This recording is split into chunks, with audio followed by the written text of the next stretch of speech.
My name is Tosin, and welcome to If This Is It, where we go from functional to fruitful. I'm really excited today. We have guests. I'm really excited when we have guests. I have Mr. and Mrs. Jegede, but I'll let them introduce themselves. All right. Hello, everybody. Good afternoon. It's funny when you say Mr. and Mrs. Jegede. My name is Dayo Jegede. Hi, everyone. Good afternoon. My name is Yemi Jegede, and thank you for having us to sing. That's really awesome. The pleasure is all mine. Like, if you know since when I've spoken to your husband about getting you guys on here. And, initially, I went to him and he was like, if it's going to be family, I think you need to include my wife. I was like, oh, the more the better.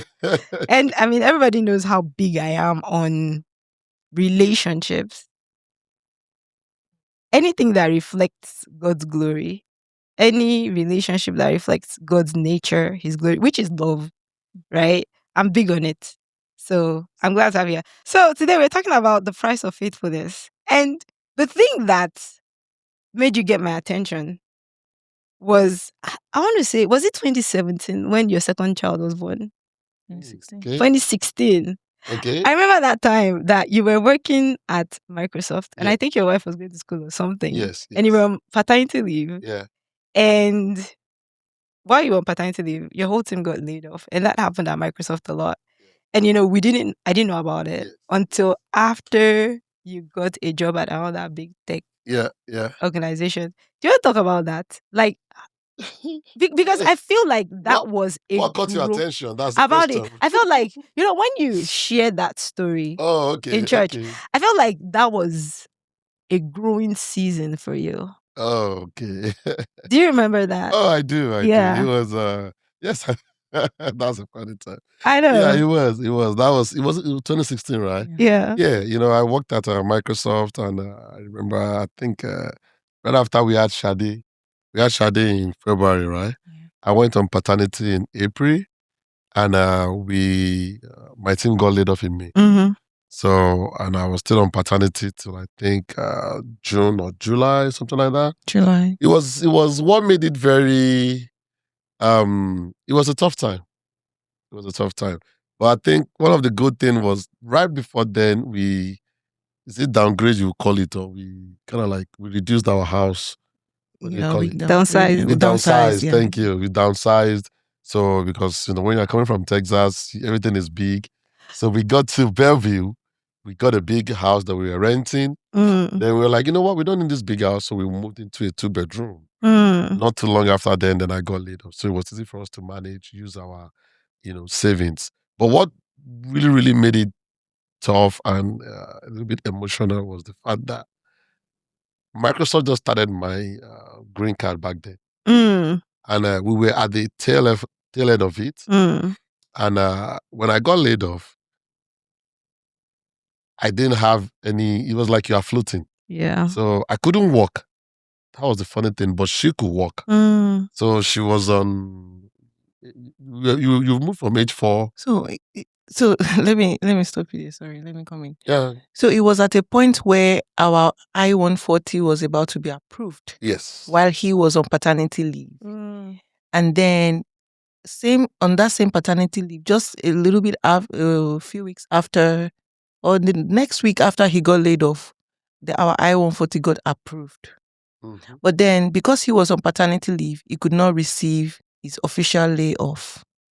Or he heard there was a layoff.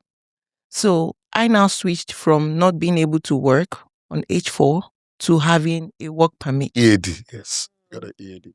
So I got a work permit, and he was still on paternity leave, which was going to end pretty soon. So I, being in America for 3 years, not being able, or 3.5 years, not being able to work, that was the time I was able to finally work. So it was a switch where he got laid off and I was able to find a job. Right. Yeah, no, if it's okay, I can talk about the job. It wasn't pleasant. Yeah. The good thing is I can stay at home. I'm domesticated. I grew up in my family, we're all boys growing up, so I love doing homework, cooking, cleaning, doing those stuff. It's not a big deal for me growing up. So, but she's also a graduate, Yeah. and I think were you done with your master's No, then? I She was wasn't done. still She was still in school. So she had to go work at where's Bank of America. no, was it Bank of America first? No. Yeah. I Yeah. think it was when did you start doing the one that you were working in the ice cream doing It was Bank of America, at first? Okay. 2016. Okay, all right. So, she was working in Bank of America. I was the one going back and forth, dropping the kids at daycare, being there and all that. So I was just doing interviews. So, at the end of the day, I got another job I had to wait 180 days before I could get another job, visa restrictions and all that. So it was a tough time, and you have other people that are depending on you at the same time. So yeah, it was a tough time, and when the job came, luckily we were able to eventually reply the Homeland Security about immigration, like, okay, present your documentation where you work. So at that point in time, my new job, they gave me those documents. I presented it to the government. Yeah. And we got our green card in a few months after that. So it was Yeah. Yeah, a few months after. yeah. So let me ask you this. In that situation, in that time, did you ever feel like, oh crap, what if nothing happens? What if I don't get my green card? What if things don't work out? Uh, yeah, I mean, so yes, you think it, but more importantly, that is when your faith has to be solid. Honestly, I'll be lying to you if I'm like, oh, I was this. I'm a very emotional man. So that's something people don't know. When you ask my kids, like, hey, who's the toughest parent, they say daddy. Who is the one that plays with them the most? It's also daddy. Like, how do I balance being the hard and the soft at the same time? I'm very emotional. I let my emotions, run out. I cry when I need to cry. I don't hide my feelings. That's just who I am. So most times when she's gone, to work, and Demi already started pre-K, I think. Yeah. So I drop Shade in daycare. I just go on a long walk all day. I pray. I cry. I have another friend, that just lost his job in Houston back then. So we connect every now and then. We just talk about things, what we can do better, what we learned from it. There's a lot of learning, I can get into. But yeah, it was a trying time. Of course, and I will say this: friends came through. I thank God for my friends. The Amazon friends back in Seattle, the ones that referred me to the other job. I don't know if I can mention their names, but a lot of good friends came through, and referrals just keeps coming left, right, center. Interviews here and there. Yeah. Which I ended up getting one of them, and which opened the door for the next stage of my career and our life. And unfortunately, we had to move from Seattle, but it was trying. It's the family was. It wasn't a setback, but it was a trying time. Yeah, because it was like 6 months, right? Yeah, 6 months. Yeah. I think a lot of people see people that, their lives are just things that they've been praying for now, and they don't know their story, because a lot of people don't talk about those seasons. And even when people talk about it, be like, oh yeah, maybe you had something, but they don't understand that a lot of people have cultivated to get to that point. For example, you're big on relationships. I mean, people know, I know that about you. And you obviously had friends and you're faithful, you're everywhere you go, you serve in church, you're faithful. So those relationships you had in the past and that you cultivated, they played a big role in helping you get through that hump. Definitely, 100%. And that's one thing that I feel like is missing today. Like, a lot of people don't have community. That's what I was saying, that being selfish, just doing life alone, you never get through. You never get where you need to get to. It's inhibiting, like people don't even understand. But I wanted to ask you a question. So I love the kind of husband you are. No kidding. No, seriously. I totally love it. Okay, what do you like about it? Well, have you ever thought, oh man, I don't know if I did. I made it. I mean, I don't think you ever had that moment, but did you ever think? And this is for EMC. Okay. Did you ever think that? Thank God. It's not me. I probably shouldn't have. I have another question for you. Okay. But did you ever think that maybe I shouldn't have married this guy? Did you ever feel like you had to pray for him to be the kind of husband he is today? But because I know he's been like this, and I think he's gotten better over time. But I know that. I mean, from the way I see you guys, you're friends. Let me look. look sometimes when he pisses me off, sometimes I think about it. But then, who else? Who is better out there? I know. No one is perfect. Yeah, nobody. So when I remember, all the good things that he does and the kind of person he is, just stick with him. Yeah. You think I'll keep him? I'll keep him. Yeah. I think it's amazing though. The first time I saw a post that you made that it was his birthday, and you took the day off work because you wanted to spend the day with him. This was when. Yeah, this was a long time ago. This was I can't even remember that. I know. And you wrote that and he cooks too. And great, that is not something that we're used to, from our Nigerian extraction. A lot of people say things like, oh, their husbands don't cook or their men don't cook. But he does. And that caught my attention. I mean, this was a long time ago. So I'm telling you, I've never told you this before. I can't even remember that birthday. Yeah. This was years ago. I think Shade was like 1 or something. Oh, really? I know. I can't remember. You posted it on Facebook. Oh, okay. That's a long time. Yeah. Yeah, probably when Oregon, I think. Okay. Oregon, I don't know. But this was a long time ago. But I know your mom passed away when you were young. Yeah, not really young. It was, I was actually, how old was I then? 2008. Were you married? No. Okay. I was, how was I? Sorry, I had to do the math. 27 or 27, yeah.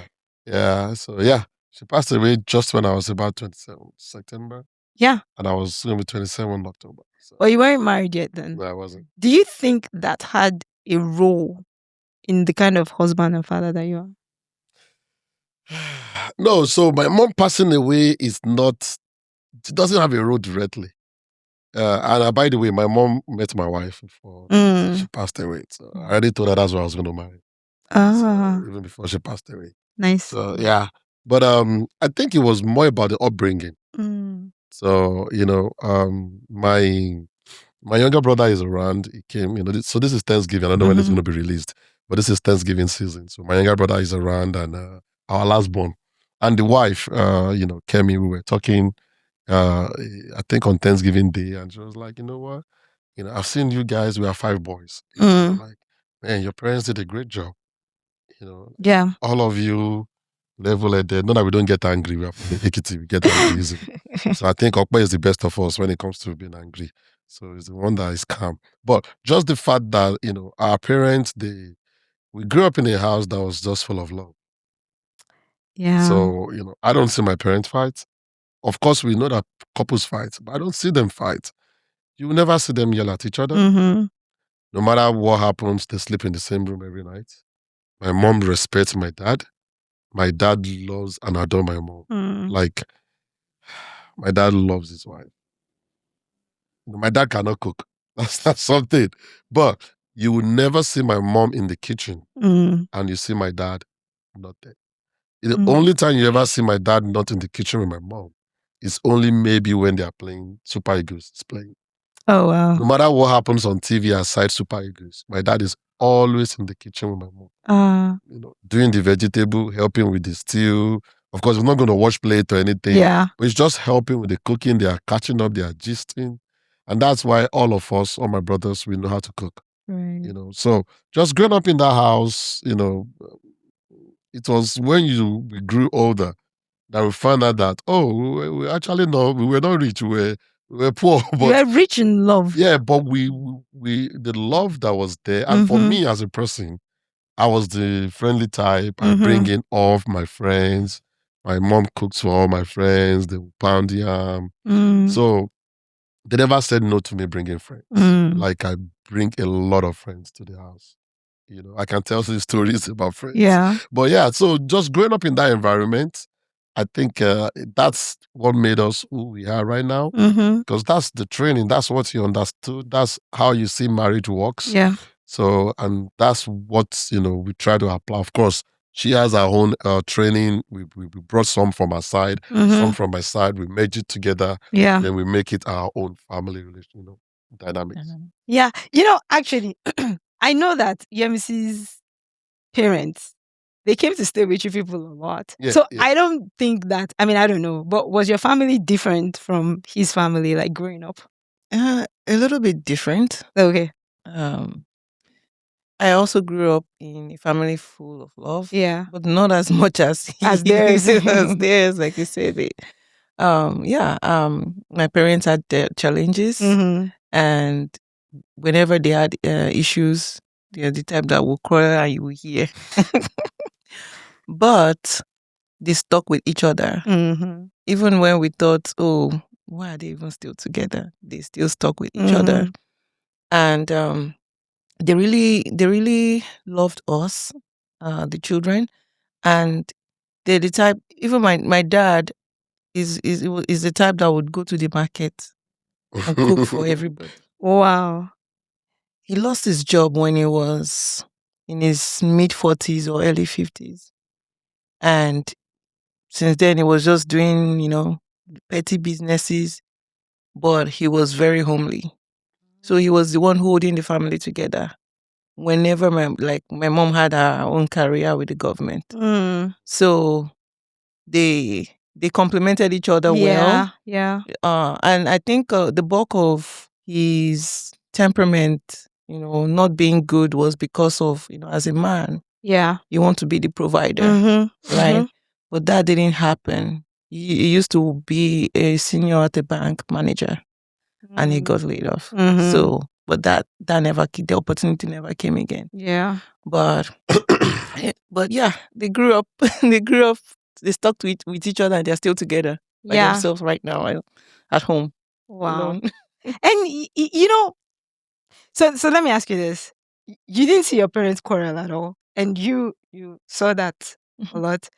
There's this thing people say that, okay, like those families where they never saw their parents quarrel, and then they got married, and then they and their spouses got into a quarrel, and they'll be like, "Oh my God, I think I made a mistake." Did that happen to you guys? So, year one of marriage, and Yeah, one is always the it's hardest. always fun. So, year one, when my wife came, she joined me. We got married in 2012.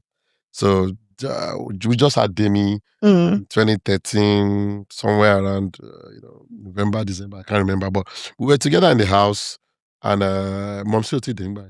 Mom still wasn't here. Sorry, my Yoruba always floating once in a while.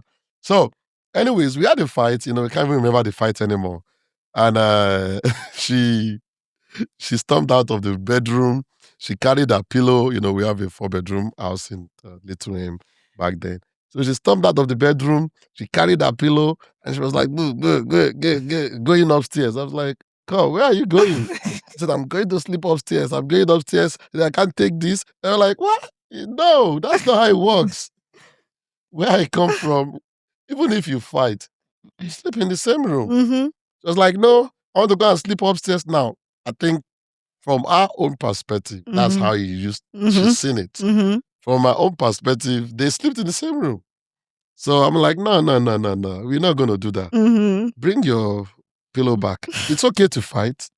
It's okay to have misunderstanding. Yeah. We are not sleeping in different rooms. Yeah. And I think that was the only time it ever happened. Of course we fight, but she's not going to carry her pillow now. And No. I don't even think since we got married, the only time we've probably slept separately is probably maybe Demi needs extra care, or Sade, or somebody is just sick, then I decided to go and sleep in the living room. Not because we are fighting. We don't sleep separately. And that was a learning curve for me, because sometimes you have to unlearn and relearn, right? Yeah. Growing up, I grew up in this Jakonde estate flat. We had 6 flats, so we were in flat 1. And do you know that everybody in the flat, because we had family relationship, right? Everybody on the block, all parents had different mommy's room, daddy's room. It was never parents' room in all the flats. So it was normal to me. Yeah. So getting married, we have to sleep in the same room. And what about my room? Can't I have my room when you have it? You know? But yeah, I've learned a lot. And you've been at it now for what, like 13 years? 12, almost 13. Almost Next 13. month will be 13. 13 will be nice. Teenager. Wow. Yeah, marriage will be a Teenager. I know. It's not misbehaving now as a teenager. Pray for us. Amen. Yeah, the day I was talking to you and you were like, I can't do it without my wife. I was like, yeah, I need you to say that for young people to hear. Like, I tell people that I know people that have blessed marriages. So how did you, watching your parents, but obviously something could have helped you see that, I have to do this work so that it would yield the fruit. Where did you learn that?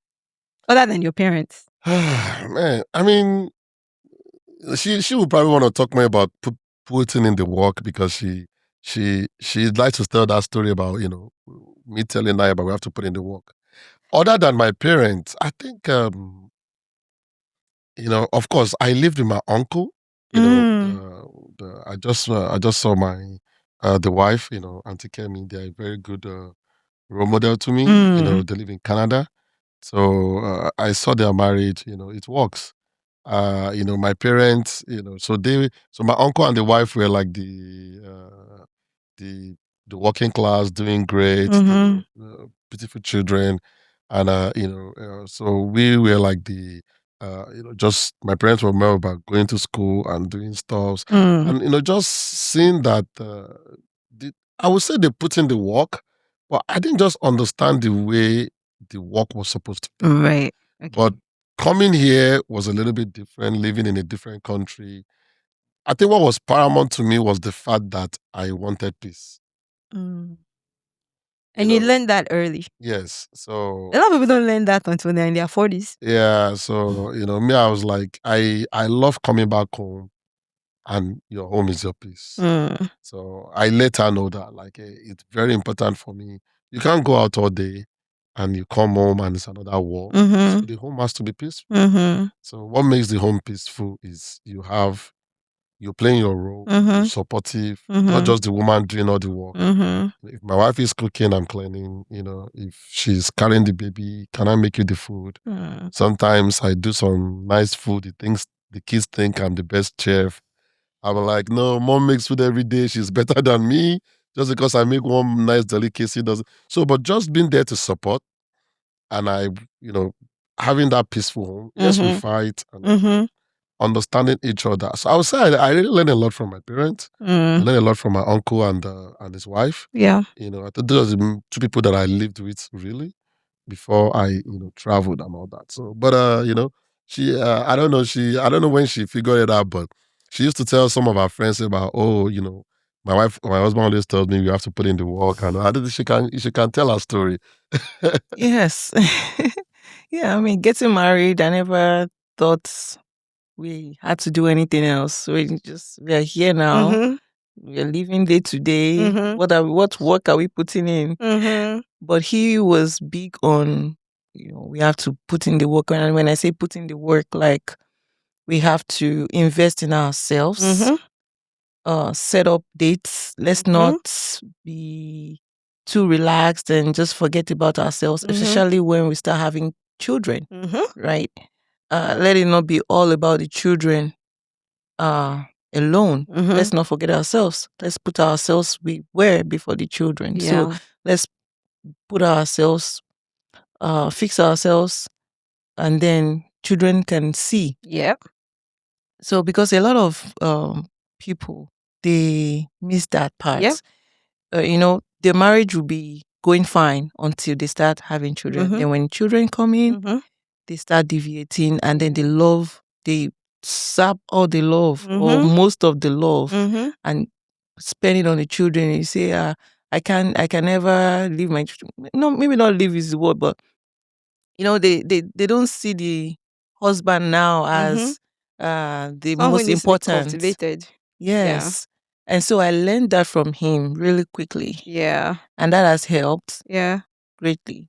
And so we are a kind of family now that you see daddy, mommy holding hands, and then children by the side. They are watching and they're cheering us. And they see and they want to be like us when they grow up. Yeah. Right? Not like daddy, child one, child two, child three, then mommy.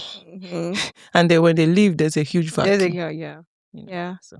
And the thing is, usually it's women that teach their husbands that we need to do the work. But in your own instance, it's actually your husband that knew that early. And he told you, which is something that's missing. I think that's the reason why so many women are burned out now, because it's like we have to be. And the truth is, I don't want to keep saying this, but knowing the original intent of marriage, right? That's how it's supposed to be. But society turned it upside down. And now we don't know how to get it back. So if you meet a young man now who is trying to navigate this, what would you say to him? I think so. If I meet a young man that is trying to navigate relationship, navigate marriage, either you're just married or you're just Or you're just single you're on the just single and streets. getting into it. Yeah. I think once you find the right person, pray, fall in love. I think knowing that both of you are on the same team, it's very important. Turbulence will come, times, trial and tribulations will come. I think knowing that you're on the same team, it goes a long way. Yeah. And like I was talking to someone 2 days ago, that communication is very, very important. Yeah. That is gist or chat or text, however mode of communication you guys choose to communicate, it's very, very important. It's what keeps the marriage going. Yeah. Don't make assumptions. No matter how long you've been married, your husband or your wife is not they're not a visionary. They cannot see through your head. Yeah. So don't make assumptions that, Dayo needs to know what I'm thinking by now. Yeah. Or Yemi needs to know what I'm thinking by now. No. So communicate it and let it be known. So I think it helps you go a long way. Yeah. Yeah. I totally agree. I think that the biggest problem in most relationships is lack of communication, because we didn't learn where we're from. A lot of people they don't know how to communicate. How did you fix that? I mean, I guess you're big on talk, and you growing in an environment filled with so much love, you didn't have the identity issues that a lot of people have.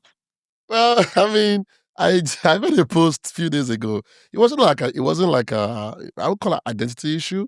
I made a post a few days ago, about being a stammerer growing up. Yeah. And people are like, really? Yeah. I'm like, yeah. It's like, this used to be so funny. But yeah, I have to beat something before I could say a word.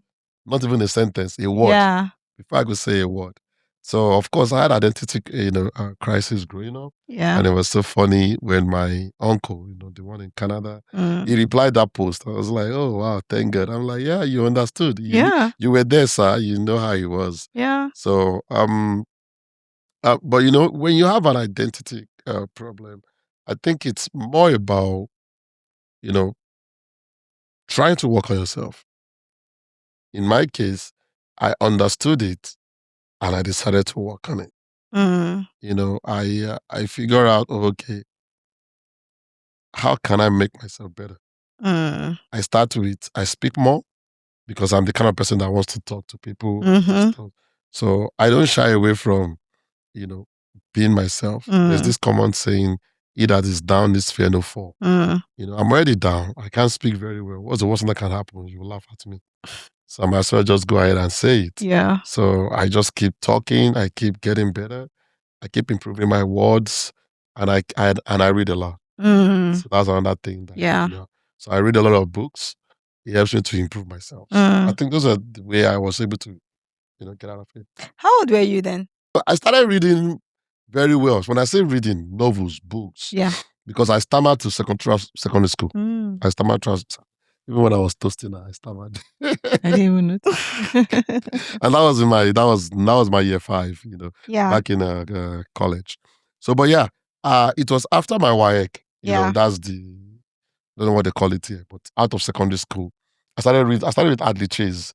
James Ali Oh, Chase. yeah. It's what's funny with James Ali Chase is the back is always very sexual in nature. It looks, deceptive, but the Yeah. book is all action. It's Mm. mostly just James Ali Chase is all action novel and all that. So I started with Ali Chase, then of course I read a little bit of Mills and Bones, but I wasn't really into it, But I try to remember this guy's book that I like to read. Is a British guy. Yeah. So, those books kept me better, improved my English. Mm. I could speak better. So now, instead of saying something and using 5, 10 words, I can Mm-hmm. say it in 3, 4 words 3 yeah. because my English is better. Yeah. So it made me started getting better slowly. Mm-hmm. And I found out that I feel comfortable in front of crowd. Mm-hmm. Even though when I'm stammering, you'll be surprised. I don't see people when I'm speaking to crowd. I just see myself talking. I don't see Wow. I don't when I'm talking, addressing people. Yeah. I don't look at them and I feel intimidated like somebody is whispering at me or somebody is doing some sign that will make me, I don't see the people when I'm talking. Yeah. I just zone in on myself. I say what I want to say. Even when I'm stammering, I just keep going. That's great. I need to learn from you. I tell people now, well, people that know me now, people that meet me now, they don't, when they hear about the version of me of like a few years ago, The version of the Boeing one. yeah, they're like, nah. I'm like, Yeah, hey, yeah. transformation does a lot. It does a But lot. We know the Boeing version. Yeah, Manara will be like, man, like, Yeah. I said, it is well. It is, Like, it's and good. the thing is that my mom, it was a prayer point for her for years Oh, because she was wow. like, this girl doesn't have any friends. This girl doesn't go anywhere. This girl doesn't do this. Last year I had a milestone birthday. And Oh, my family threw a birthday party for me. It was a surprise. oh, And congrats. thank you. And my mom she was like, she has friends. Like, I'm so thankful. I'm like, Mom. it's really not that bad. But I mean, it's just amazing when God opens your eyes to something that you need. Yes. And then he gives you the grace and the courage to be able to go after it. So yeah, I totally relate with that. Thank That's you. what I was trying to say. I have a question for you, MC. Okay. So at some point in your marriage, gender roles had to switch. Mhm. And I know coming from a background where you had seen that happen, did you ever think, oh man, I can't believe this is happening again? Or like what? Because, and I'll tell you this, I was having a conversation with someone a few months ago, and person was telling me about that kind of a thing happening to a couple. And the wife, her whole mind was that her husband was trying to take advantage of her. And I was like, but she's supposed to be the helper. Because I didn't get it, right? Mhm. But I guess the nurture, the upbringing plays a big role in that. Mhm. But obviously, you didn't slip into that Mhm. when you had that. What happened there? I'm a kind of person, I don't dwell on my past that much. Yeah, I remember my past, but I filter out things. I take the ones that I know that is good for me, and I leave the rest, and I focus on the future, right? And I've learned a lot from him. Like I said, he's so present. Okay. I've learned a lot from him, like I said. And okay, so we had a situation where in 2023, he got laid off. And at that time, I was not working because we decided that as a family, let one person do 9 to 5 and let one person figure out business and something for the family. The basis foundation of our marriage that we've developed with each other is that it is me and you against the problem, not me against you. So we work together, right? And when it comes to finances, it's the same. So we are open when it comes to finances. And so when that situation happened, the layoff, we did not have an issue because of the foundation. And we not having an issue is because we had worked on it when the issue first started. And it's like, no, this is not it. This is it. And I said, okay, this is good. So when that happened, we switched roles. I got back into the workforce. I found a job, and he was now back. He switched, and he was like, okay, let me figure out real estate because we're already getting into it. Yeah. And so I was the one making money for the family at that time. And I didn't even know how the money, because of the way we were set up, he was the one spending, like knowing what to do with it. And I never had any problem. Yeah. Even though, the money was not as much as when he was working, but we still figured it out. Yeah. So I don't know if that answers your question. It does. It does. You've been in it before, and so you were able to know that, okay, this is just the bump in the road, and it's you and I against whatever it is, and it's because of what you've been cultivating. So again, the cultivation, it's something that you keep doing. You don't ever stop doing it. The work.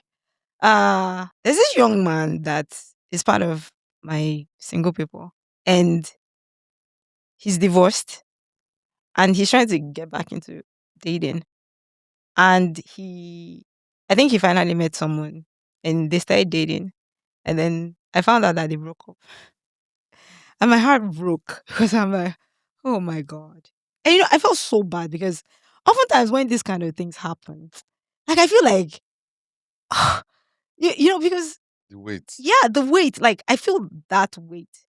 And you know what the Holy Spirit told me? He said, don't feel bad because anything you have and you don't cultivate and keep it, you will lose it. And you don't start cultivating when things go bad. No. You start cultivating like way before things go bad. Because when things go bad, then you're able to figure it out. Weather the storm. Right? And I understand. I'm surprised, honestly. And which is the next segue like we're going into. I'm surprised that you are back in corporate. Because to be honest, I thought you were into entrepreneurship. Like you were in entrepreneurship. Yeah. Out of corporate. So that switch, how did you navigate that? I mean, to go back in there. I know that you're still doing the other one. But Yes. So I'm still definitely, I'm still an entrepreneur at heart. And I have one or two things I'm still dipping my hands into. So yeah, just like she said, so 2023 happened.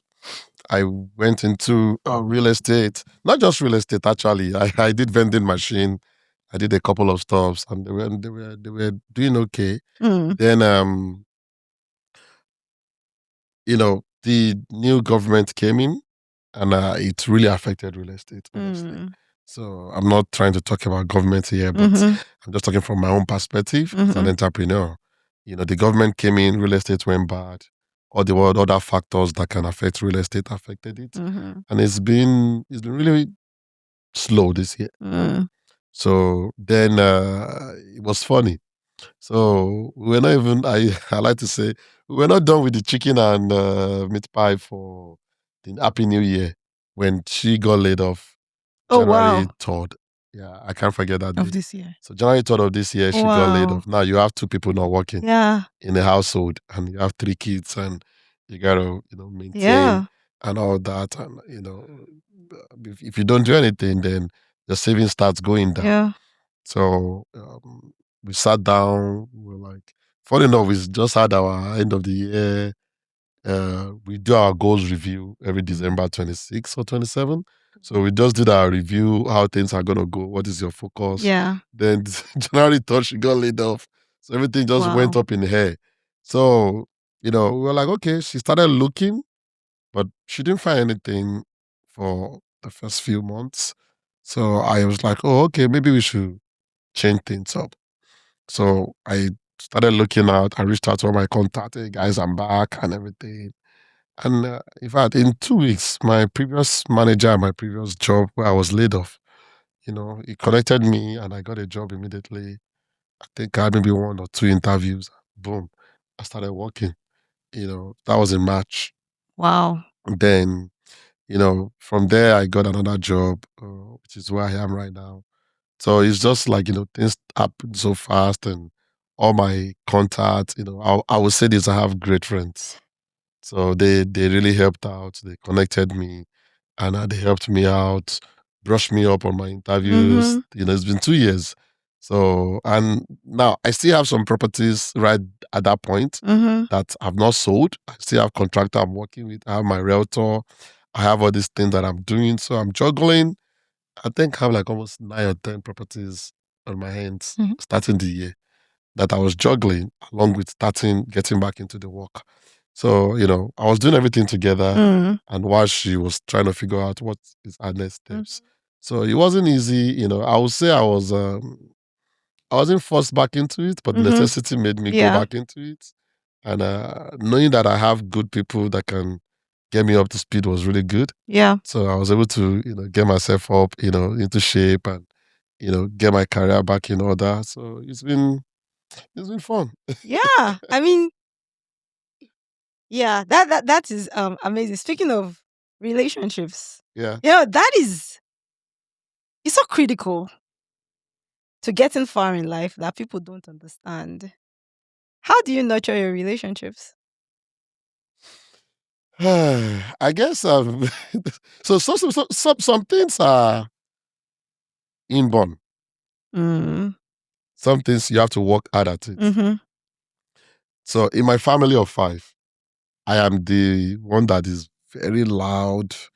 I'm the one that is, gather friends. I like every Christmas, my friends come, my Muslim friend, my Christian friends, we pound yam.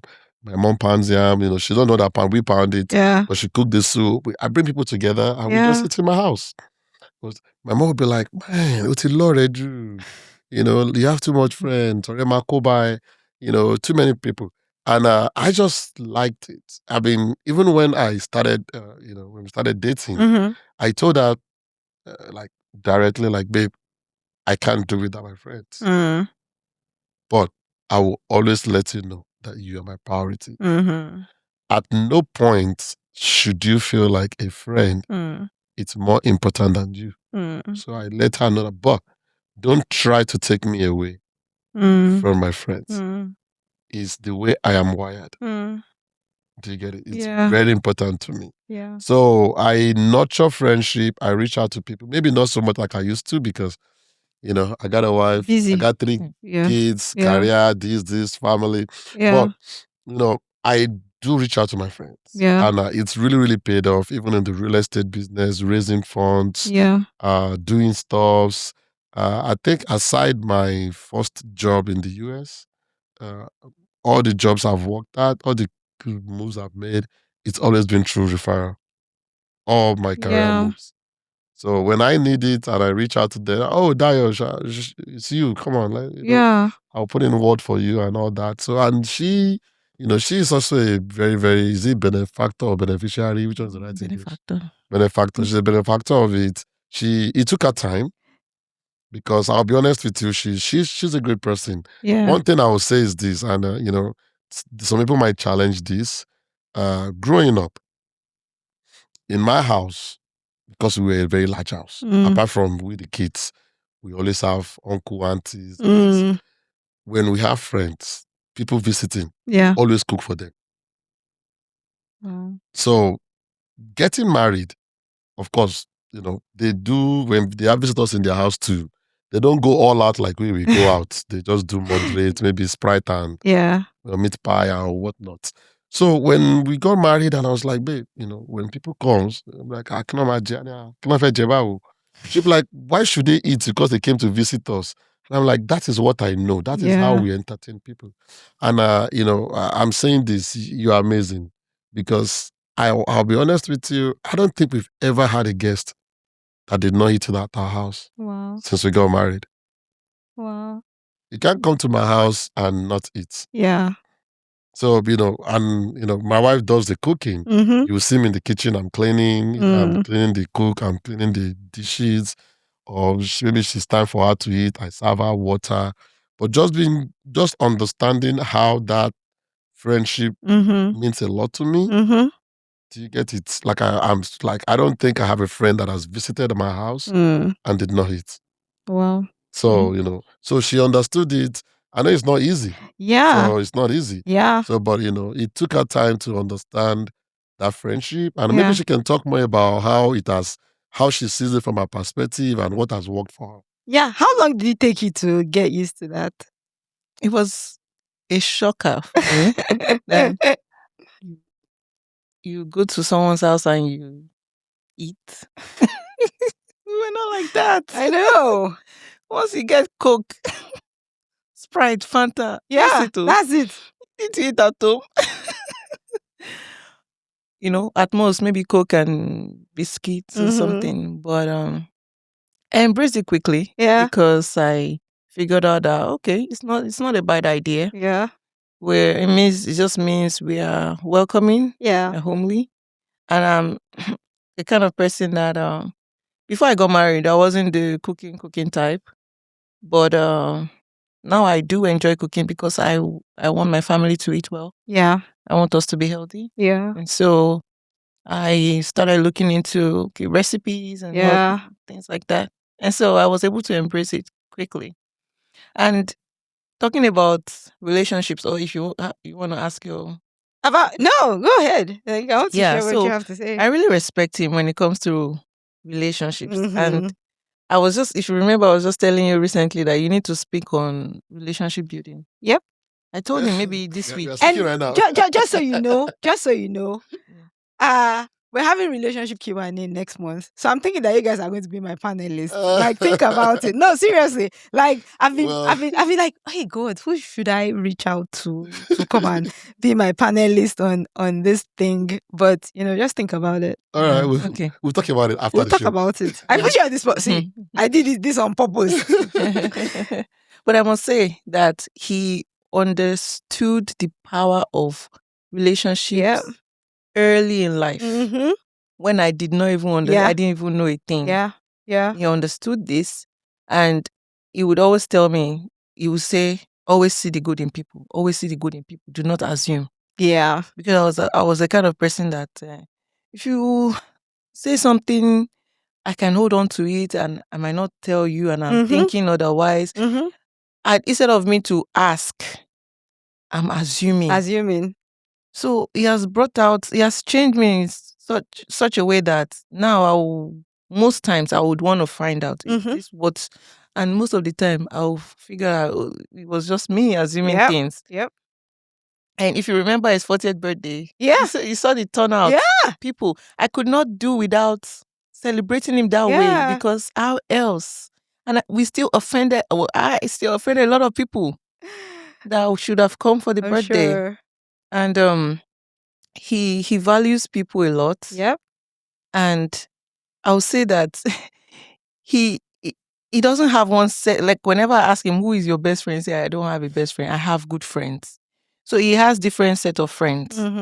He has friends that he knows that if I say, hey, please, do you have 50K? Can you borrow me 50K next week? He can get it.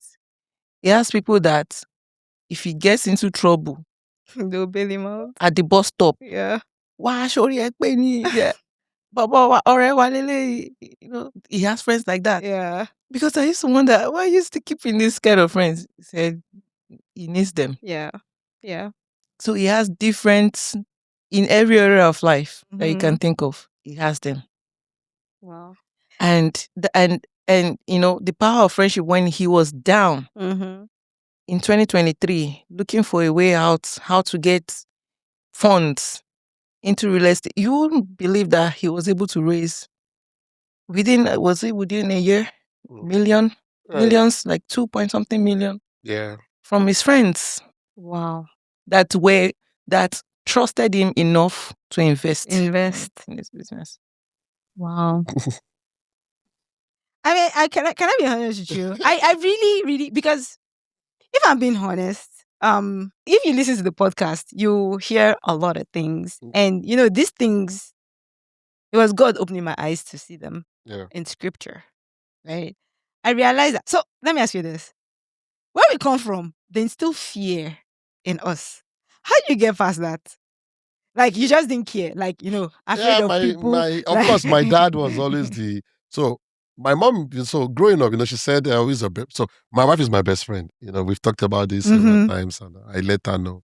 I think your spouse should be your best friend. I'm going to answer your question. So of course, my mom, be my best friend. We talk about everything, gist, everything, because we didn't have a girl. So I was always the one that we do all the gisting with. So this is why I talk a lot. Are you a middle child? Yes, I am. Okay. Okay. So I have twins in front. I have two at the back. Okay. So I'm the middle guy. Okay. So yeah, but what I was going through was to say, do I have fear? I think my dad was more scared. of my person because my dad had a lot of friends too growing up and his friends hurting. So it was always weary and a little bit scared of Dayo. You need to slow down. This is a friendship thing. Be careful. Friends might hurt you. Have I been hurt by friends? Yeah, here and there. But I think the upside is more than the downside. So that's the way I see it. And until you really, really do me bad, I'll always assume good. So I don't want to see people and just assume the worst in them. I like to see people and see the best in them. Because I just believe that, I'm not saying the world is a very good place. But for me, I just feel like, why would you just want to hurt me when I'm trying to help you or when I'm trying to get closer to you to see the good in you? Yeah. So I would say I've been lucky. I've not really gotten myself into trouble. And this goes a little bit back to the upbringing. I don't try to be like other people compulsorily. I remember back in school, I don't force myself to drink. It's not, I don't feel like it's important. Yeah. Didn't smoke, didn't drink. Of course, I have a couple of liquor in my house right now because it's me. But I had even this Thanksgiving, did we even drink at all? I think we opened one bottle of wine, 40 something people. So, the liquor is there, but I don't even drink it. Yeah. Because I don't really need it. I buy it when people come. If I have to drink it, we drink. But it's not just, the person I am. So it's not, I have come to like, I know who I am. I know what I want to be. I don't let those influences, I don't let those things influence. So that fear is not right there because when there is fear, sometimes you cannot go all out and you cannot find the true nature of the other person. Yeah. So I don't let the fear, rule how I see things or how I operate. Yeah. And here's one thing I learned recently. From the place of alignment with God, the outward expression is love. Yeah. And you meet shitty people because this world is a mess. Yeah. We're in a fallen world, right? But when you meet that one good person, it's Changes so everything. worth it. Yeah. So for that one person, I go out now. Yeah. And it took me a minute to get there, right? It took me. When you say a minute, you meant years. Bruh. But like it's amazing. I'll tell you, like it's amazing. Now, I have so much joy. It doesn't even make any sense, and people can tell that. People I can know tell. I can see in you. Yeah, You that's look great. Yeah. So it took God like telling me that, hey, for you to be who I created you to be, you need to change the way you see the world. How you see things. Because the truth is, life is a mess. Yeah. But there are good people. How about you try to be one of those good people? Good people. So that you can. And this was the first thing that God told me. He was like, people can't know you because they don't see you. Like, you keep hiding behind a veil. This wall. People don't see me in you. You need to let people see me in you. So now, I'm just like, okay. You just go all out. Bruh, it is. And it's so freeing. Yeah. And I tell all the single people, I'm like, see, if you want it, you can get it. Just tell me. Anyhow you want to get it, I will help you get it. But you need to know that you want it. And then when you want it, what are you looking for? Speaking of which, how did you know that she was the one? Oh, man. That's always a story. Oh, jeez. So now this story is always going to look like, oh, this boy, you're lying. She has her own version, but I'll make it simple so that I don't know how much time we have. Oh, we got time. I'll tell my guy that let's make this 2 episodes if it's too long. Seriously. So basically, I was in final year. We went to LASU, Lagos State University. We were in Ekpe, which is the College of Engineering. That's what engineering is. So we both did electronic and computer engineering. We call it ECE. So I was my final year, 500 level. She was 200 level. So the way the campus is designed, she's like a fresher. Even though, so you do your 100 level back on the main campus in Ojo, which is like an hour away or 2 hours from Ekpe. So by the time she comes back to Ekpe, she's like a fresher again, but in our 200 level. So I was working with a very good friend of mine, Wale Paul, one of my very good friends. So she walked by with her friend, her friend name is Tokwe. And we were coming from class. coming from the department. She was going to the department for a lecture. We were coming from the department. Mm. And immediately I saw her from afar. This is gonna sound funny. But immediately I saw her from afar, I actually saw a vision. Ah. So that thing really happens. It does. I didn't believe it.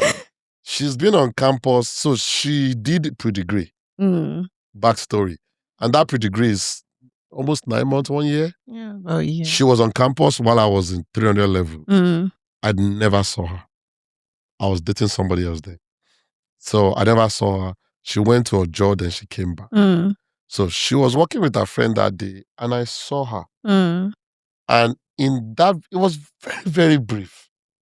Very, very brief. In that vision, I saw that I had peace and I was happy. Mm. It felt like a flash. Mm. I saw us happy and I had peace of mind. Wow. And I told my friend, I said, Wale, that's my wife. Wow. He said, how did you know? I said, I just saw it. Wow. And Wale was like, have you seen her before? I said, no. He said, you've never seen her on campus? I said, no. But I said, that is my wife.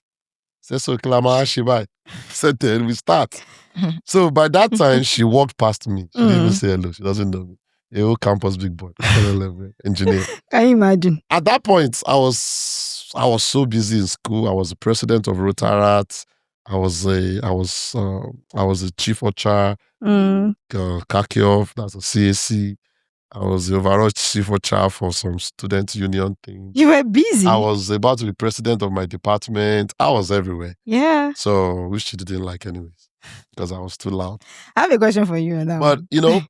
that was how it started. Then, we started all the, let's go to our hostel, let's talk to her. It took 3 months, and the first time I asked her out, I was like, I want to marry you. So like, she laughed.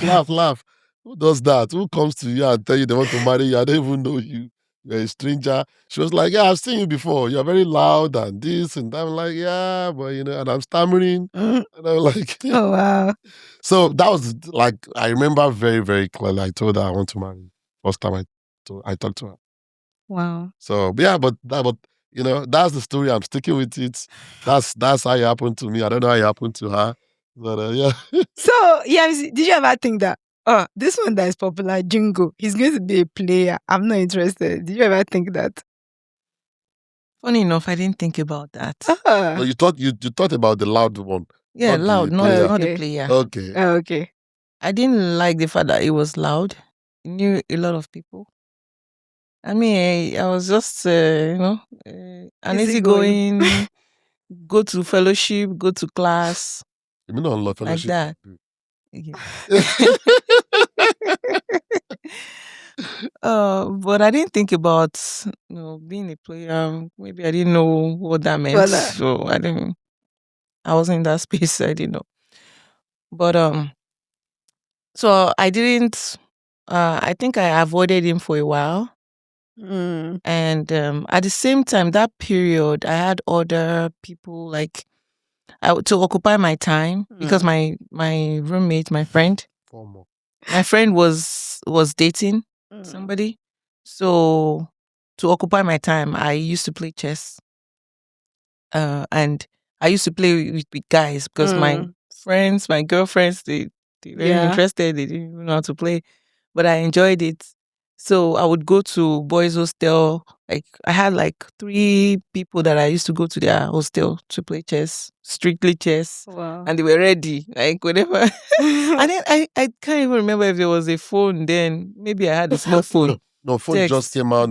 Yeah, maybe text message or maybe I'll just go knock. So 2006. Oh, okay. Yeah, so I occupied my time with that.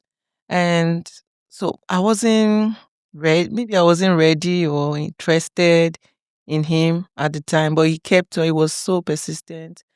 And then later on, he stopped coming. When he stopped coming, then I was now wondering why. Because I didn't know that at that time I was I was getting fond of the whole attention. So when he stopped coming, I went to his hostel one day to say hi. And that's when I thought to myself, okay, I didn't even hear this guy out. I didn't even pay attention. So I went to him. Didn't want to. Didn't hear me at all. Still like, Bruh, that was what? 2006. yeah. If 2025, they are saying, they are testing you, you are not responding for 6 hours. They are ghosting you. They are ghosting you already. Yeah. Oh, boy. 3 months of chasing. 2025, these people are savage. Like, seriously. And later on, I got to know that they were the other, like, out of the people I was playing chess with, most of them were also interested in me. I didn't even know. Oh. So there were like 4 other people. One day they all met at my hostel at the same time. And you were popular. You were hot cake. I was wanted. hot. And then at that time, I was like, okay, maybe I should make a choice now. So that day, the way the situation played out, they all left one after the. He pretended he was sleeping. I can never forget. And the guys, they all left. I was the first one there. He was the first one and the last to leave. It was an uncomfortable situation. Mm-hmm. I sat by the doorway because I had 5 guys interested in me inside my room. Wow. So I sat by the doorway that if I hear, bah, I'm out. So they all left. Everywhere was quiet. So a few of them talked a little bit, but so they left one after the other. And when he saw that it was the last person, then he left. Then shortly after, we started dating. Can I be honest with you? I can't imagine you with anyone else, quite frankly. Like, no kidding. Like, I think things have, no, seriously. Like, seriously. And things have changed. I'm like, people used to love that thing, but now I don't know. No, boys didn't chase me like that when I was young. So I don't know, but God will help us. I know times have changed, and I know a lot of those situations get abused by a lot of people. It just goes back to, and you saw something that helped you to be persistent. Yeah. A lot of people don't have that, and it goes back to your nurture, the way you were raised, the values you were raised with. And you have this mindset that if you believe in something, you should go after it. It's just like that job, you want that money or anything. But young men today don't understand the power of a spouse that's your partner. And it goes back to the fact that they weren't taught, right? I have conversations with people all the time, and there are things they say about men of a certain age who are not married yet. And initially, I used to think like that too. But, with all the work I'm doing and all the data I've been collected, I'm able to see things from a different perspective. I realized that the world we're living, it's getting harder for people to be fruitful the way God intended for us to be fruitful. You have to be intentional about it. Yes, you have to get the knowledge you need. When the Bible says, my people perish for lack of knowledge, people really are perishing for lack of knowledge. Yeah. But all the information we need, it's all there. But when people focus on the things that they think matter, and we all keep absorbing it because we don't know, it's a problem. So how are we going to fix it? I tell people now that I know that you see those people, you love what they have, but there's knowledge that's needed for you to get there. Yeah. Your upbringing or your background probably didn't allow you to have access to that knowledge, but you can get it yourself. Okay. So you can't blame anybody, right? Your fruitfulness is your responsibility. That's what I tell my single. I'm like, see, I can call you and beg you and tell you to meet someone and try to talk to them. It's still you. And still, you have to do the work. you still have to do the work. God is not. And somebody was I was talking to someone last week, and the person was telling me about him not wanting to get dressed to go and meet someone. Someone pretty much asked him on a date. I was like, your need to self-protect is going to prevent you from being fruitful. God is not going to come down. You have to choose yourself. And it's not, you see, God, He's so big on boundaries. It doesn't even make any sense. Like, He's not going to force you. He gave us free will. we can't steward it. That's a big problem. But that's on you because your outcomes in this life are fully dependent on you. Your action. So people didn't tell people that. So now I'm telling people that, see, I know millennials, they give us too much information, but it doesn't change design. If you want what you need, then you need to be willing to do the work to get it. If you're not, nobody's coming to save you. Jesus already came to save all of us. So, anyways, I want to talk about social media. Okay. Yeah.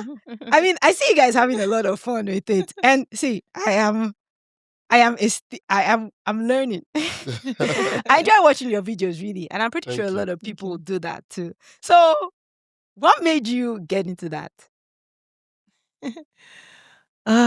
Social media. It got to a point in my life. I always refer back to 2018. Mm, Then I had that well, I say thought that I want to share. I have Mhm. something to share, mhm, but I don't know what to share. mhm, So, but then we had a 3-year-old and Shade was 1 year. mhm, So, and then I was shy at the same time. You want to share, but you're shy, that kind of thing. So, but he was not in the picture then. He didn't know what I was thinking, mm, and he was traveling for work at the time. So I just started with Demi because she mm, was 3 plus. And then I was like, okay, I took her to Barnes and Noble. They have a library space and like a backdrop. Maybe you can read or something. Uh, uh, do a a video of you reading and mhm. doing stuff. Well, I didn't have a clear picture. I didn't know what to do. Yeah, We did 3 videos, created a YouTube channel yeah, for her, and she said she was tired, she wants to play. She wasn't interested that Yeah. much because she wanted to play. I said, okay. So everything died down like that. And I thought, okay, I'm not really supposed to use her as the front of, if she's not interested, Yeah. then that's it. Okay. But still, I didn't know what to do. So, but I focused on my career. Then 2022 came and the kids were asking, oh, when are we going to have a YouTube channel? Are we not supposed to have a YouTube channel? So by themselves, They they started asked. asking. I said, okay, soon. But do we know what we're going to do? So let's think about it. So then one day, our middle child, Shade, she was freestyling and she was doing a video. Nobody was watching. I was cooking. You were doing something else. The other kids were doing their thing. And then she took a camera and she was recording herself speaking like she was speaking to an audience. Mhm. Yeah. And she was freestyling. She did 6 episodes, short 1-minute videos. Wow. And they were so fun to watch. And I instantly created a YouTube channel and Wow. uploaded those alone. Then, okay, everybody, we have a YouTube channel. And this is so funny. So we started with Shade, just uploading those videos. Yeah. And then now the next thing is what else? What are we doing? Yeah. So we started with wanted to do long form videos, right? And then we started with, I think there was, maybe we did a game. Oh, let's do a game. So we did a game. It was fun. We didn't have a direction at the time. We're just doing anything that we felt we could do. That was worthy to film. So we were not consistent, and I didn't know about editing, so we had issues a little bit. I learned a little bit, but then we thought, okay, maybe we should hire somebody back home in Nigeria that can help. So we did that, and then we started doing more long form videos. We could, whenever we were making dinner, we could say, okay, should we film dinner tonight? Okay, let's film, and then we'll film, and then we were doing that, and we started focusing on the money aspect of it, making money and all that, and it was the wrong move. Yeah. So we got burnt out, and then we stopped. So we stopped for a while. We stopped 2023, and just the same 2023 was when he lost his job. So we didn't even have that time. Yeah. So we're not thinking of that. And then turning up to 2024, I think we do here and there, but it wasn't consistent like that. And then I think late 2024, we decided to come back and do something. But I was not comfortable sharing on other platforms except YouTube.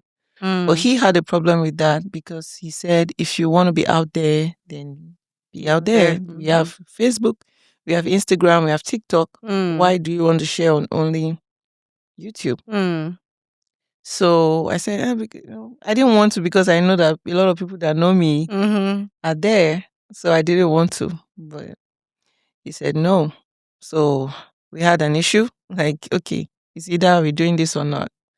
Then I had to overcome that aspect of myself. Like I had to overcome it. And I just thought that, and then, was when we started this podcast, he said, we are all just figuring this life out together. And that was what I was feeding myself. I was watching a lot of motivational videos. Like nobody has it all figured out. We are all figuring this thing out. Yep. So when I realized that, like, people see you as being bold when you show up, when you are out there, you put yourself out there. And especially it now got to a point where even with the little videos that we did in the past, a lot of people say, oh, you're doing this, I can never, I don't want to be seen, and all of that. And I see that I sense some fear in what they say, and a lot of people say, oh, I wish to do it, but I don't think I can do it. So I sense that fear. If you are wishing, what is holding you back from doing it? Yep. And then we had a discussion as well that, okay, hey, what people say, as long as you know you are doing the right thing, right? It's legal. Why should what people say affect you so much, right? So I started getting out of it and loving it more. And we started coming up with ideas. Okay, let's do this. So we figured that long videos were not working for us that much because of editing taking our time. So we settled for shorts, YouTube shorts, Instagram, Facebook, TikTok. We just post across all platforms, the same thing. And then we just started from there. And funny enough, I enjoy filming. I enjoy setting cameras. Really? I love it. Nice. I love setting camera, setting the quality, making it sharp.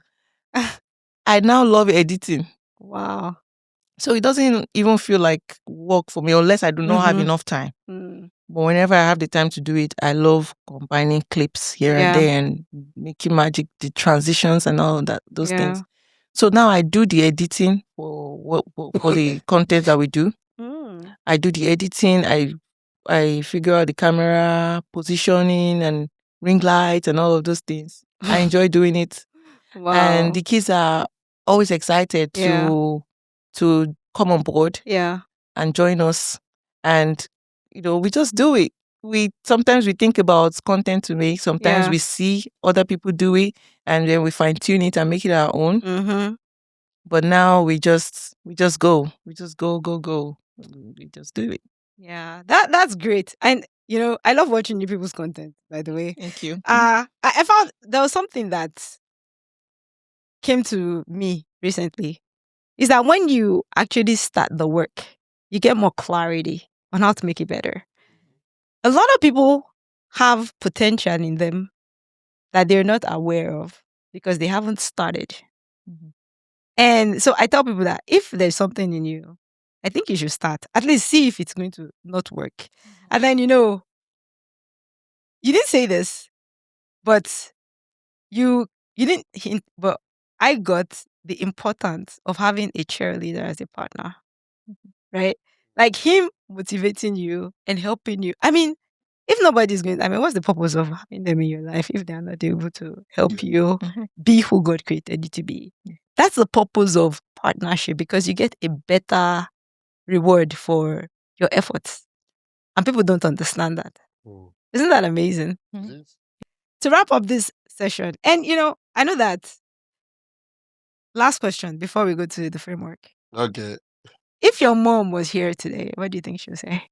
Wow.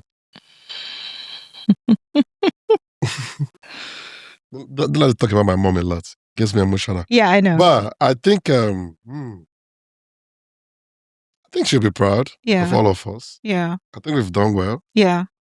in terms of just being able to have the kind of family that she can be proud of. I think I think she'll be proud.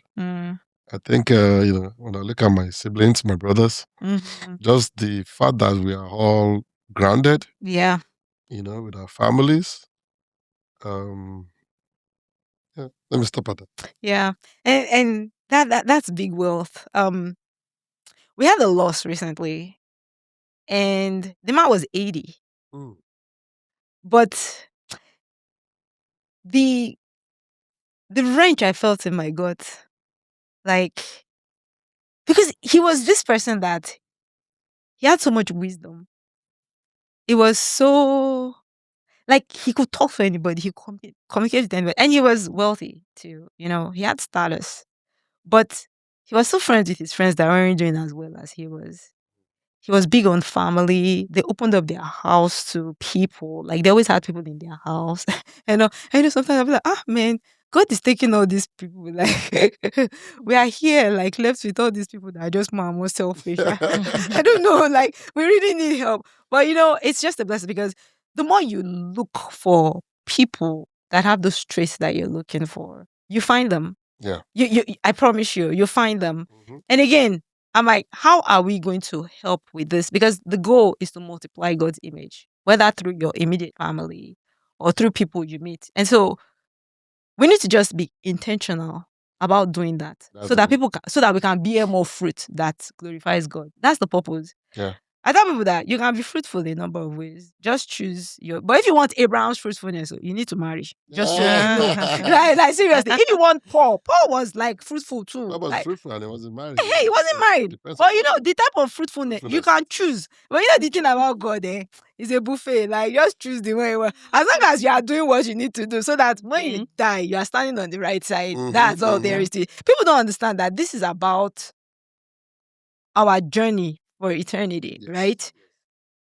God gave you work to do. How are you doing it? Because, again, just being about yourself isn't going to get you anywhere. No.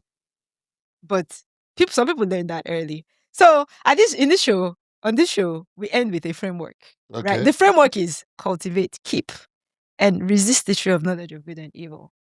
Can you repeat? Cultivate, keep, resist the tree of knowledge of good and evil.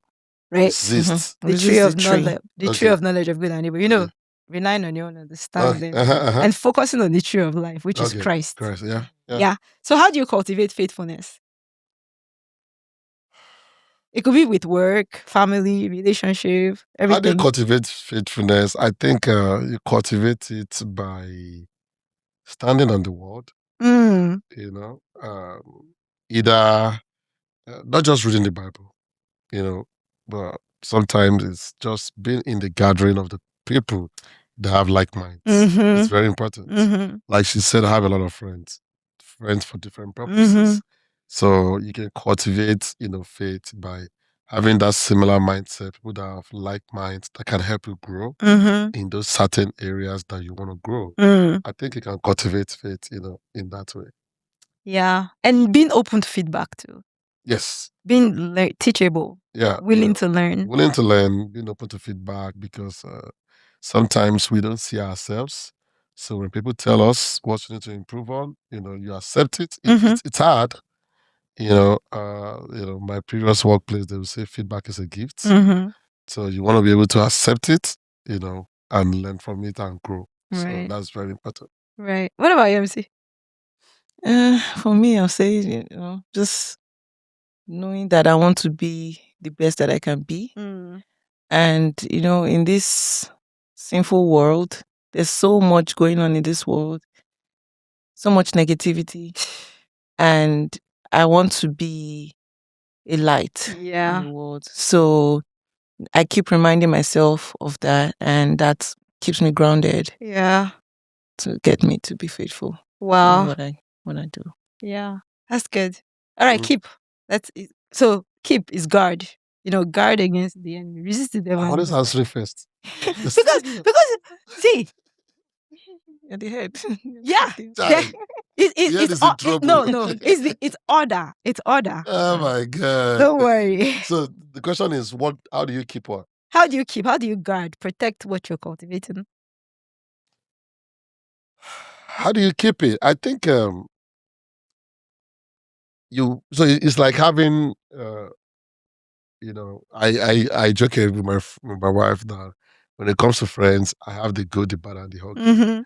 You have to be able to know how to separate. Discernment. Yeah, you have to be able to Mhm. discern what is good and what is evil. Sometimes it might not work for everybody, what I'm Mhm. saying right now. Yeah. Because some people are like, oh, stay away from these people. Mhm. For me, you know the kind of conversation you want to have with some certain people. That is not needed for some certain group of people. Mm. You know when to spread information to some certain group of people, Mhm. and some it's like in a WhatsApp group. Mhm. There's some groups that you forward, you share. Some groups don't need that information. Some people don't even like, or they don't thumbs up, they don't do anything to it. So you want to be able to discern, what is right, what is wrong, what you need to keep, and what you need to let go. And if you know what you need to keep, how do you improve it? A good example is, every year I I like to read books. So by the end of the year, I did it a little bit early this year. I Yeah. posted the books I read. Yeah. I posted maybe I think I read 7 or 8. I can't remember. Six. I think it was 7. So I posted about it, and I try to make sure that one way or the other, I read books that talk about faith, finance, my marriage, and sometimes I read health or not, but real estate. So it dabbles around those things, financial income and all that. So I know what I need to keep. I know, okay, what do I want to improve on? So I read those books that can enlighten me and make me be a better person. So I invest a lot of time in those books so that it can make me a better person. So I learn to keep those things. Right. Nice. Yeah. So the first thing that also came to my mind was discernment. Okay. And like I said, I mentioned something that he always see the good in people. So that has been key to me, and always not assuming things, but still be guarded, still know when to say no, when to pause, when to go for things. And there's this saying that knowing the things you can control, the things you cannot control, and the wisdom to know the difference. Yeah. Prayer of serenity. Prayer of serenity. So that's Yeah. big for me. Yeah. So discernment. That's big. The couple that came to do discerning the one. Yeah. For our relationship blueprint. That's what they talked about. And they said, Oh, nice. yeah, the word of God is what you check Your against. guide. That's your guide. But if you've been reading the word of God for a long time, it gets to a point where it's kind of like second nature to you. Yeah. Like, so you kind of know, but you have to cultivate it over time. Yeah. Right. Yeah. It's not that you just wake up one morning and it doesn't work like invest time in it. Yeah, exactly. You gotta cultivate it. All right. So resist the urge to rely on your understanding. That question gets one kind. Break it down. So, Resist the tree of knowledge of good and evil. So a tree of knowledge of good and evil is human logic. Something doesn't make sense. And so you're like, yeah, it's just not that. So the opposite of that is relying on God. on Christ. Yeah, I get it. Yeah. So you say, how do I do that, right? Yeah. I think a good example would be, we all mentioned discernment, but not assuming that you know everything. It's very important. No one knows it all. Yep. We went through a phase this year. It was a little bit of a challenging year. Like I said, from January 3rd, she lost her job, and I've been traveling a lot and everything. So just relying on God, knowing fully well that we don't know it all, and we expect, we believe in Him to give us the best. Not relying on our own understanding. What I normally do is, if I'm thinking of something, I like to write down a lot. I write my things, my to dos, or what I need to do. Everything's either on my phone or my exercise book by my table. I discuss with her, and like, okay, let's pray about it, or let's just see how things go. Let's put it up to God. Let's hand it over to God and let's see how it goes. This is just a plan. Then we'll see how things evolve. So, not assuming that your plan is the best, Yeah. and just allowing God to, say, let's go and let God. Yeah. So, yeah, I don't know it all. Yeah. Especially as the head of the family. Sometimes you want to show your manly nature and figure things out. But, just letting God, because even sometimes we can be confused. Yeah. On making decisions or leading the family aright. Yeah. So yeah, I've sometimes she sees me, maybe wake up in the middle of the night. I pray, and I don't do big prayers, but I pray and Yeah. I just go back to bed, and when I'm just confused. So yeah, just handing over to God. Yeah. Being aware that you have a co-captain. Yeah. Yeah. That see, that is so big. People don't have any idea. Like knowing that God put this person here Just when you to can be my bounce things off. Yeah. exactly, because the role of a woman is Eze connect though, and it's a military term. It's assistant commander in chief because the commander in chief cannot see everything. Yeah. So people need to know that woman, she's actually a shield for you. She helps you see what you cannot see. So don't just treat her like a trophy. Yeah. She matters. No kidding. Yeah. Like Jesus can't do what he needs to do on earth without the Holy Spirit. Yeah. That's how it is. But people didn't. I don't know. What happened to us? It is well. Okay. Yeah, see. Okay. So, not relying on your own understanding. I'm not gonna lie. It's hard. It's hard in the sense that sometimes you want to make decisions on the fly. You do, Yeah. and you see the repercussion, and you now go back to God and be like, I should have prayed more about this. A coconut head. I should have prayed more about this, and it still happens to us. But this year, especially, has humbled us, and we always say that this year has been the toughest of our lives since we got married. For real. Wow. And it has helped us to go to God more and ask God for direction. Especially after making several moves that we question ourselves, like, did we make the wrong decision here? Should we have done this? Maybe things would have been better this direction. So this season, in fact, this month especially, also, we have some decisions, like big decisions, life-changing decisions, that when we remember what had happened, we remember to go to God First.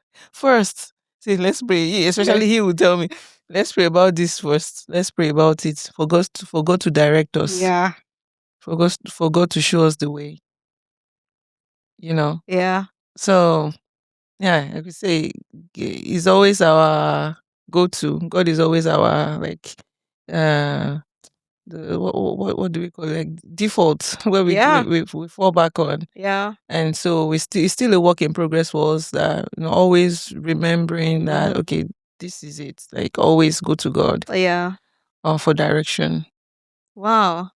That is great. Like that's how it always was supposed to be. Yeah.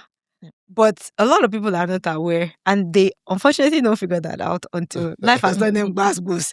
This year, like everybody just like, it's tough here. This year has been well, I'm thankful for it. I was telling someone, I was like, I love it. Because everyone is coming to that point where they're like, yeah, we really need God.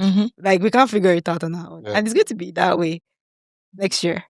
So everybody needs, but you don't build faith on in the storm. You build it before.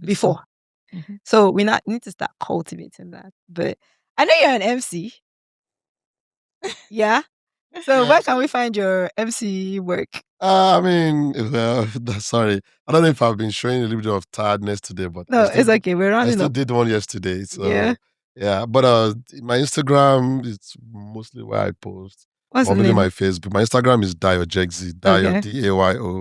DayoJegz. Yeah. So my Facebook is just Dayo Jegede. You see the fine boy. Yeah. And you're really good at what you do too. If I must say, I Uh, see snippets. yeah, thank you, Snippets. So thank I you. know. I guess it's like I said, some things are just natural. You cultivated this. You So just weren't aware yeah, that God was well, cultivating it in you. yeah. I've always, I like I, even when I was stammering a lot, Mm-hmm. speaking in front of people wasn't a problem. You Mm-hmm. know, right from secondary school, I wanted to be class captain. Mm-hmm. I don't know how I end up. You know, I know I became the class captain in GS1, but just being able to talk to people with that kind of speech impediment, Mm-hmm. it was very, very. It was surprising Yeah. all the way to getting into university, and I my classmates, at least they know me. Mm-hmm. They to a large extent they respect me, and I'm a voice Yeah. amongst my classmates, my people. Yeah. So I didn't allow that to hold me back. So just being able to control the room, Mm-hmm. I think, and I enjoy it. Yeah. I enjoy just talking to people, cracking jokes, doing MC. Now people want you to be a comedian when you're doing MC, then you have to play games. So I have to crack jokes about my wife, my kids, and everything in between. But yeah, it's fun, Instagram, or you can look for Dayo Jegede on Facebook. So, yeah, that's why. Yeah. And the YouTube page, the family YouTube page. Yeah. Yeah, the family YouTube page is called Mr. and Mrs. Jegz. Oh. So Mr. space and AND space Mrs. space Jegz, Jegz. Okay. I'm going to Is it Jegz or Jegz? Jegz. Jegz. Jegz. I love it. Well, thank you both for being here. Like, this was a great Thank conversation. you so Like, much. Thank I had you. so much fun. See, I told you. I'm excited. All right, well, that's our show today. This is If This Is It, where we go from functional to fruitful. I'll see you next time.